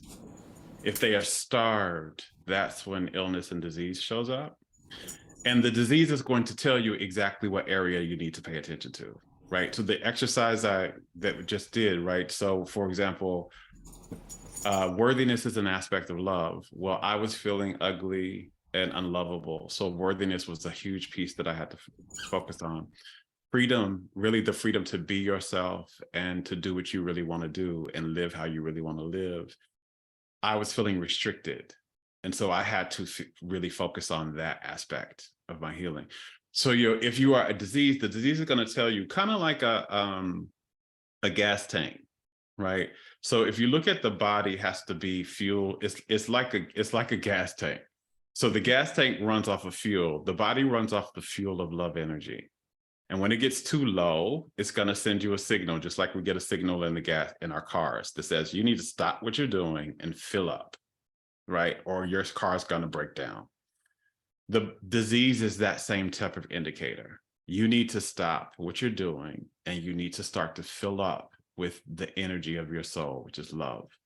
And it's the other step it's going to take, it's going to tell you exactly what type of fuel you need. So I needed the fuel of worthiness. I needed the fuel of authentic expression, and rest was most of those. Those were the main fuels that I needed to get in. Not everybody is going to be the same. Now, if it's a life-threatening situation, usually if it's life-threatening, you're starved in all of the areas of love. That's what I found out. If it's life-threatening, because the body is very resilient, but when it is lacking in all of the areas of love, then it's going to start. It's going to be it's going to be almost gone. But you can, no matter what, you can still fuel up and restore yourself to wellness. But you just have to pay attention to the messages of your body, and it's going to help you the entire way of your healing journey. I do have another question because you made me think about this. Of course, you said this came about with a near-death experience. Mhm. Why do we call them near-death experiences when it's like it actually gives you life? Because I've been studying this, and I'm a death doula myself, among other things. So, what's your opinion? So, in a very short period, 'cause I could do a whole workshop on this alone, but in a very short, death is not how we've mostly been taught it. It's literally just the crossing over back into the fullness of the soul. So you leave when we die, when you actually die, you leave behind the body, but you also leave behind everything that comes with the body, which is your consciousness that's shaped by the color of your skin, the gender of your skin, and your family system. And you go back into the consciousness of your soul and the full energy of your soul. Now, your life has helped you in some ways expand the energy of your soul. So you will be a more expanded version of the soul than when you came. So why I call it near death is you don't go into the fullness of the expression of the soul. You go into it a bit so you can have an awareness, but when you come back, you have to come back. So there's a part on the other side where you have to decide. It's kind of like a curtain. And when you go through that curtain, you can't come back because you go into the fullness of your energy, and that energy can't be fit into the body. I love that. I never heard it explained that way. That's why the question came to me. I was like, I got the perfect person to ask it to. Thank you. So I love your presentation because I'm a body worker too. So when you were talking about, I'm like, yes. I'm gonna be reading your stuff. Yeah, thank you so much. And if you ever reach out, let me know you attended this workshop. So I remember. I certainly will. Thank you again. Thank you. All right, next up is iPad. My name is Melvin. I cannot figure out how to change the setting. Oh, what you do is if you click on your box, there's gonna be 3 dots. Click on those 3 dots, and then you'll see on there where it says rename, and then you can rename yourself. Just for future references. Okay. Yeah. Don't see it. But anyway, I have 2 questions. The first one is for everybody. I'm somebody who can get energetic attachments super easily. Like no matter what I find myself engaged in, whether it's me in conversation with somebody else, I can be having a completely, my day can be fine. If I'm talking to somebody who's having a bad day, I'll get irritated, I'm pissed out of nowhere. So and also even with my practice, because I'm still very new to spiritual work, regardless of which modality it may be.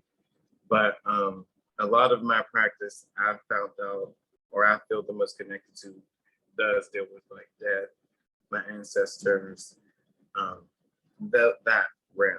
And even in that realm, me talking with them and me having conversations with them, I'll get up from my ancestor table, and then it's now I'm thinking of their input, or I'm thinking of their stuff in terms of now it's no longer my ancestors are helping me and they're guiding me, but now it's more so they're pestering me. You shouldn't be doing that, Melvin. You shouldn't be doing this, or and it's okay. So the first question basically is, which modality for somebody like myself would help me keep myself separate from so much attachment? If that makes sense. Okay, so and correct me if I'm wrong. So pretty much you want to know how can you detach yourself from these other energies? Okay. Do you ground? I find it very difficult to. Okay. All you really with grounding, all you have to do is literally, whether it's your hands, whether it's your feet, just stand in the grass or stand in the dirt. Don't think, don't focus, just stand there. And I know this for me when I first started, by me just standing on the earth, it was cleansing me. Okay. So that's one way you can detach. Another way you can detach is saging, Florida water, saging, Florida water, grounding, and then just asking spirit or your ancestors or your spirit guides to put a bubble around you, a bubble of white light around you, and to clear that, to clear any energies, as well as to put that bubble around you so I am protected. One other thing you can also do is, have you ever heard of the Merkaba cube? Say that one more time. Have you heard of the Merkaba cube? Or another name for it is Metatron's cube. Is it like the pointy thing? Yes. Okay. What you're going to do is you're going to visualize that Merkaba cube. Okay. Or you can, or any type of sacred geometry, whether it's a star, a circle, whatever, just visualize a sacred geometry shape. And you're going to visualize that sacred geometry shape going through your crown chakra. And it's going to go through your crown chakra or at the top of your head, all the way down your face, through your shoulders, arms, fingers, down your chest, your abdomen, the whole shebang, going all the way down to the soles of your feet. And you're going to visualize it as white light going through you. And what's that going to do is that's going to clear your energy. And the being that is clearing that energy is Archangel Metatron, hence the Metatron cube. He is the archangel of sacred geometry. And that will help you clear that, clear your energy from it. So anytime you are around someone and you feel like you have their energy around them, that's something that you can do anywhere, any place, anywhere. Okay. Did anyone else have any say so on, or any advice for Melvin? That is your name, right? Because I'm horrible with that. Okay. I'd love to add to that. Melvin, that was a great question. A great question. I relate to you a lot. There's a few things I want to touch on, but I don't want to be too long-winded. So the first thing is as we start to really become conscious of our spiritual self, we also expand. So who we were and how sensitive we were when we were 15 is not who we are when we're 33. And different people have different experiences as far as they open themselves up.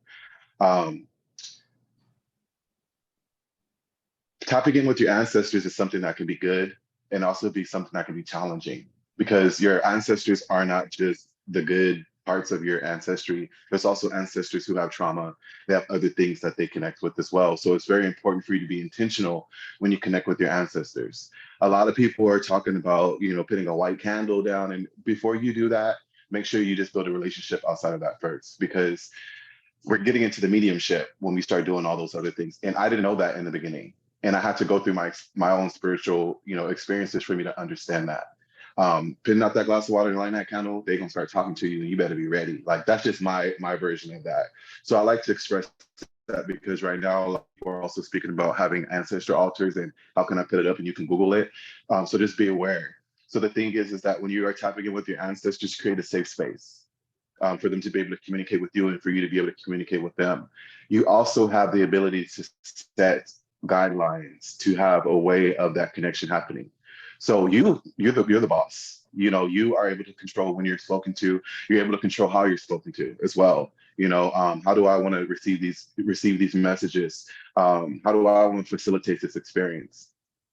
As far as what you pick up on other people, I'm different when I meditate. I'm so grateful for understanding the meditative, like the structure of it. I believe in, you know, allowing yourself to ground, allowing yourself to release. And then also as you're doing that, allowing yourself to disconnect. Because with the meditation practices I like to do, I like to think of like there being a cord connected to my back is going to the earth.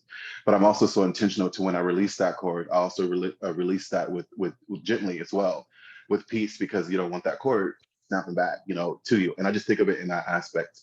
So I say that to say, if you're a person who's sensitive to people's energies, it's very important for you. And I know that Androgeny spoke about detachment. So what is detachment? Have you ever been in a situation to where you've been in a store, you see something on TV and somebody was angry, and so it was contagious, so now you're upset? It's all about being aware. So if you're associated around people who are making you feel some type of way, I just address that first. What's annoying me about them? Because sometimes what's annoying you about them is what annoys yourself about yourself. And so if you're able to recognize that, you're able to detach away, because we have to understand that living life is not about escaping the chaotic, the stuff that doesn't feel well. It's about finding peace within the chaos. You're being able to find structure within that storm, you know, and being able to support yourself as you revisit it, because life is also a spiral. You know, we're revisiting things continuously until we're able to handle them in the way that it needs to be handled. So like my advice to you was just tap in with yourself. Why are you feeling annoyed? You know, is someone saying something that you don't agree with? Do you speak up about it, or do you separate yourself? You know, someone annoying you, like I spoke about earlier, because they're outspoken and you struggle with being outspoken, you know, just checking in with yourself as much as you can. That's what I wanted to add to that. Thank you. Okay. Sam in the audience, she mentioned she uses selenite wand to clear energy cords, or she visualizes Archangel Michael cutting them with his sword, which that's a good point. You can also, that's another angel you can use, is Archangel Michael, and ask him, hey, whatever this is, can you cut that away from me? Get it away from me. Okay. Was there any other, Jerome? So I need to ask you a question first. And that before I give you my answer, my full answer, it'll be quick. So the question is, are you queer in any way? Are you on the queer spectrum? Me, Melvin? Uh-huh. Yes, I'm gay. Okay, so what happens primarily for queer Black people is the likelihood that you are an empath is very, very high. And so I can already tell energetically that you are, but if you are queer and Black, the likelihood that you are on the empath spectrum is extremely high. What happens when you're an empath, because what you're talking about usually is what's going, when you're an empath, your energy field is bigger, actually. So everybody has an aura, their aura extends out. When we have wounds and when we have negative socialization, the aura shrinks. But when you're an empath, your aura already comes, it's bigger. And this is what ends up happening when you go into a space with other people.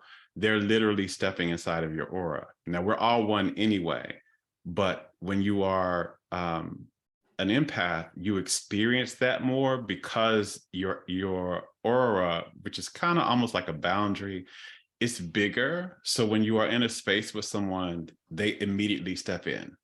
They're immediately in. So what happens when we have wounds, though, and we haven't been taught about how to care for ourselves as an empath, is instead of lifting their energy field to yours, you meld in with theirs. So you kind of lower down. And this is kind of what you're talking about. Like you leave the space drained, you don't feel like yourself. That's all because you're attuning to their energy field instead of letting them attune to yours. And so what I really recommend, because this is something that I went through a lot for myself, what I recommend is really doing some studying around empath self-care and empath wellness. And I'll give you 2 resources for that. One is the book called The Empath Survival Guide. The Empath Survival Guide. And I cannot remember who it's by, but you can look it up. And I think this is the only book that's called that. The other one is called Sensitive is the New Strong by Anita Moorjani. Sensitive is the New Strong by Anita Moorjani. So this Empath Survival Guide and Sensitive is the New Strong, you're gonna have some ahas in both of these, like, oh my gosh, yes, that's me. But also you're gonna learn some great, because they gave you some great tools, the grounding and all of that, right? But there's also some things that you need to understand about your wellness as an empath, so that when you go into spaces, you lift the space up and you set the energetic tone instead of being dragged down and other people influence your energy. Thank you. I appreciate that, because Yeah. I had another question. I mean, you kind of answered it, but the second question was going to be like, basically, I was going to say that I'm a person who, like, I go through periods where I'm like super confident and I'm like able to walk into a room and I'm like, oh, this is me, this is Melvin, I can be funny, I can make people laugh.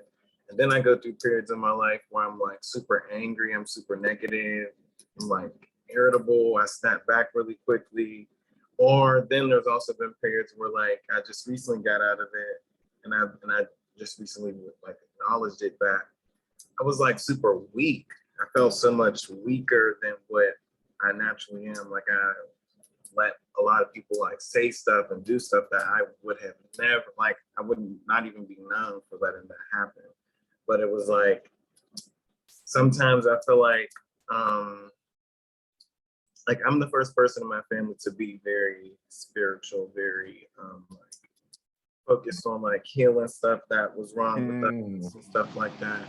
And like growing up in my family and talking about stuff like this, even being a kid, it was kind of like, boy, what are you talking about? Like, ain't nobody trying to hear none of that stuff you talk about. Like, go ahead. And now me being an adult, it kind of left me in a position to manage so much healing, like all and navigating it all by myself. So I'm glad that I came here today, and I appreciate everything that everybody shared. I did have one more question though for Androgeny Angel. In Reiki, because I have a lot of crystals, like a lot of crystals, and part of the reason why I even started to get so much was because of Reiki. But once I started to try to like learn it, and that's another, like me trying to learn certain spiritual, I cannot do the TikTok, like Instagram. Like there is a lot of people out there that I feel like, you know what they're talking about and actually like, can share their knowledge.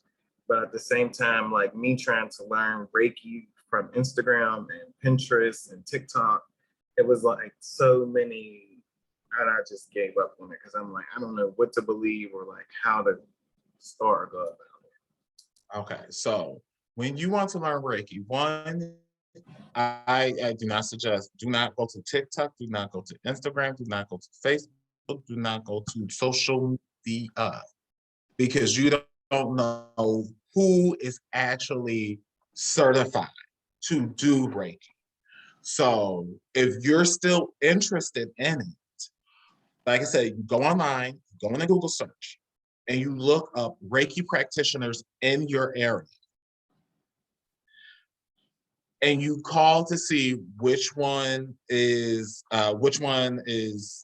teaching Reiki, who is certified to teach Reiki, because there's 3 levels.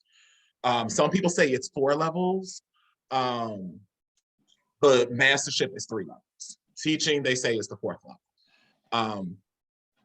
But call whichever one you feel drawn to. Call them, ask them, do they teach? Ask them, how they teach it, the whole shebang. Ask them as many questions as you want. And the one that you feel comfortable with, that's the teacher for you. You'll know if that's going to be your teacher. Typically, when you go for your certification, most teachers teach level 1 and level 2 at the same time. The classes are 2 days for about 6 to 8 hours. Yeah, 6 to 8 hours straight. Well, not really, I'll say 6 hours, but sometimes it's 8 hours straight for 2 days. And that's where you'll learn everything that you need to learn. You'll get attuned to Reiki, the whole shebang. Typically, a teacher will not teach you level 3 or level 4, not until 6 months after you've received your level 2. But yeah, go online and look that up. And whoever is drawn to you, that's the one you go to. Thank you. No problem. Does anybody have any other questions? Because yeah, it's 2:06 and my crown chakra is wide open and I have a headache and I know I need to ground myself.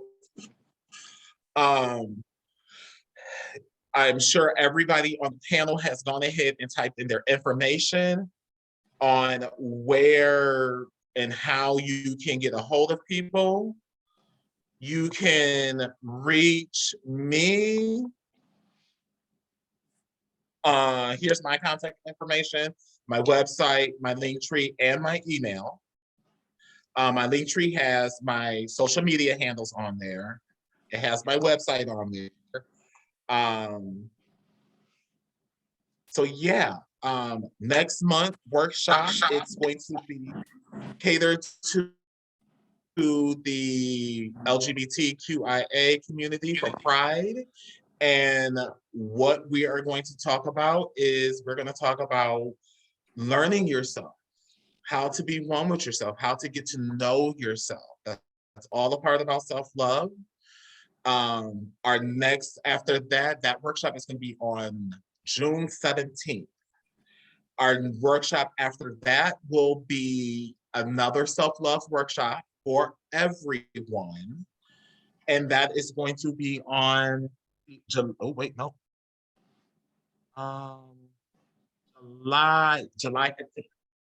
July 15th. So yes, let me stop this screen share. Come on, baby. There we go. So that is what we have. We see we have some more comments. If you want to make sure that you have everybody's information, if you're on your laptop, there should be 3 dots on the bottom of the chat. You're gonna hit more. Oh, wait, nope, that's not it. But yeah, there should be 3 little dots. You're gonna click those 3 dots and it should say something about save chat. And if you hit that, it's gonna save the chat on your computer. So then you have the whole chat from the entire event today, including everyone's contact information.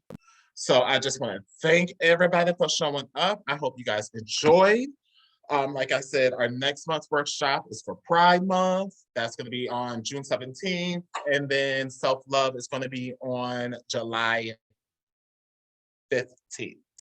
So if that's it, I will see you guys later. Have a great day. Make sure you guys drink plenty of water because we've done a lot of stuff today. Androgeny. Thank you for bringing us all together and making this available to all of us. It was so beautiful. Thanks so much. Thank you. Oh, and I do want to wait. Hold on. I want to give a special shout out. Kirsty, I want to give a special shout out to you because you was at the first workshop last month. That's right. And you're at this one. So I want to give a special shout out to you. Okay. Oh, thank you. So thank you so much for showing up again. I truly do appreciate it. So on that note, Make sure you guys Let me drink say one plenty of thing before we water. end it. Oh, what did you say? I just wanted to say one more thing. One, I want to pour into you, Androgeny. What you're doing is something that we very much need in this world right now. And I know a lot of people do not have the financial stability. I know a lot of people are still trying to get back to the usual after COVID and all that stuff. So the fact that you are creating spaces like this is powerful. And I want you to know that you are already completely abundant, you know, and I feel you now, but I feel where you're going to be. And you're consistent. You have this type of energy about yourself that is magnetic. You have this expansive energy about you. And I don't want to say like celebrity energy, but very much famous energy. And I feel like the reason why that is because you're meant to be broadcasted around the world. You're meant to be somebody to share around the world, because not only do you share yourself, but you give others opportunities. I don't know if you guys know, but during this time, Androgeny, if I'm not mistaken, went through 2 deaths within her family. And she is somebody who I feel just shows up and shows out. And when she nourishes something, she nourishes it. So I learned a lot from her. I also wanted to say thank you to everyone who's here today. It's not easy to show up and it's not easy to show out, but you guys did today. And just being here is showing out and showing up. And then I don't know if Melvin is still here. I think he left, but it's okay. Not a lot of men feel safe doing stuff like this. Speaking about themselves and opening themselves up. So I commend him for that too. So I just wanted to end that off with that as well. I love you guys. I appreciate you so much, Androgeny, and keep it going.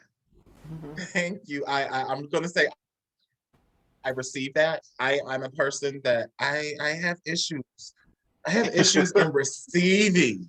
I'm always giving, and I have issues with receiving. So I just thank you. And I thank everyone, and I received that. I'm giving my own self that spoon of medicine, kind of like Mary Poppins says, a spoonful of sugar makes the medicine go down. So yeah, I'm taking that medicine and taking that spoonful of sugar. So thank you guys so much. Make sure you guys drink plenty of water. Make sure you guys be kind to yourself, especially today, because that was a lot of energy work that was going on and a lot of healing that was going on. So on that note, I will see you guys next month or in July or in August or September. We're going to keep doing this because I have workshops planned for up to next May. So Yippee! yes, have a great super califragilistic expialidocious type day, and I will see all of you guys later. Bye, everyone. Later.